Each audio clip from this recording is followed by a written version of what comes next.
Hi, my name is Carla, I'm from Brazil, and I'm here to tell you why I am not going to the World Cup. One of the reasons for making this video is that every time I tell someone that I'm from Brazil, someone in the group tells me that they're gonna go to the World Cup.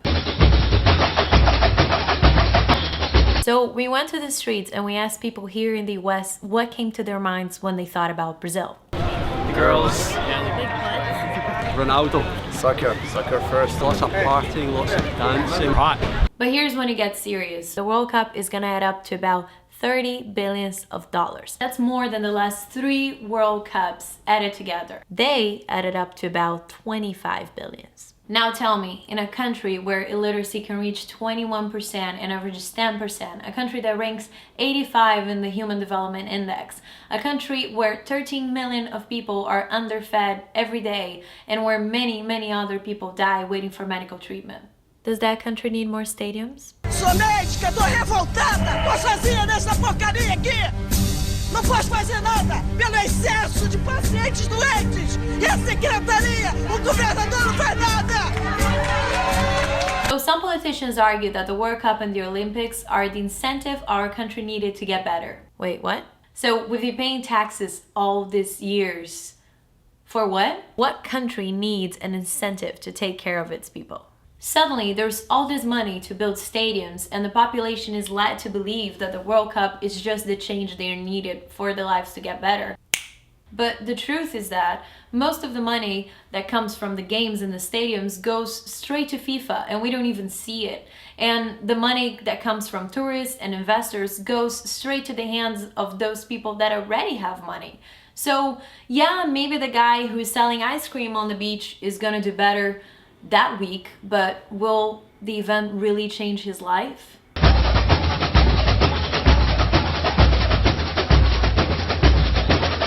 There's more. The UPPs, the pacifying police units, are now going into the favelas and taking the gangs away.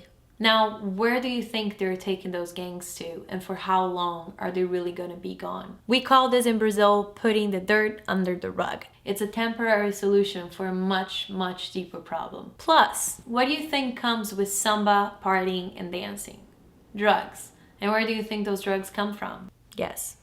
The gangs can quite never be away. There's more. A lot of people are being kicked out of their houses to give space to the Olympics and to the World Cup. Against their will. Their houses are just being marked every day and destroyed. That's how it's working. They're given no safety, no money, no security whatsoever. They're just kicked out. Native Indians were also kicked out of what used to be the center of historical native culture and their homes. They tried to protest against it, but were thoroughly hurt by police officers with bombs, pepper sprays, and all sorts of things. Now, the Native Center will be transformed into the Museum of the Olympic Committee. What kind of democracy is this? Now, don't get me wrong. I think the World Cup and the Olympics are great events, but they're not what our country needs right now. Look at the other nations that hosted the World Cup. Look at the costs of maintaining what we built. Millions per month with our public money. We do not need stadiums. We need education. We do not need Brazil to look better for the world. We need our people to have food and health. We do not need more parties. We need people with jobs and a sustainable way of living.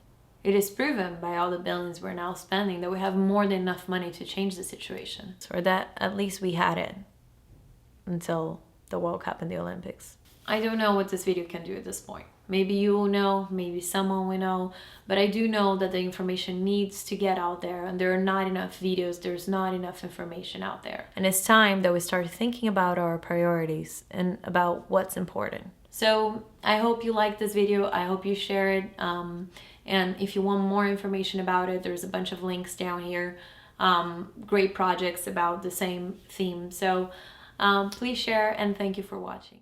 O nosso povo tem muitos motivos de orgulho. Temos hoje uma economia estável e em crescimento.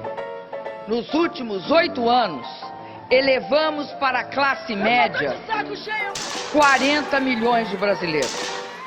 Somos um país que promove a inclusão social e que tem, na diversidade étnica, cultural e religiosa, uma de suas maiores riquezas, e que convive respeitosamente com o meio ambiente.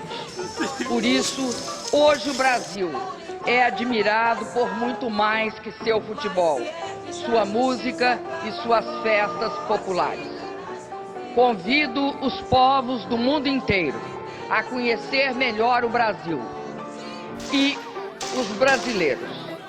Vocês encontrarão um país muito bem preparado para realizar a Copa do Mundo, com toda a infraestrutura necessária, com um eficiente sistema de transporte, com avançada tecnologia de comunicação e com muita segurança.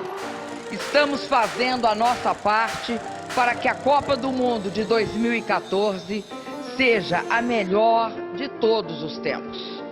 Estejam certos que esse novo Brasil estará pronto para encantar o mundo em 2014.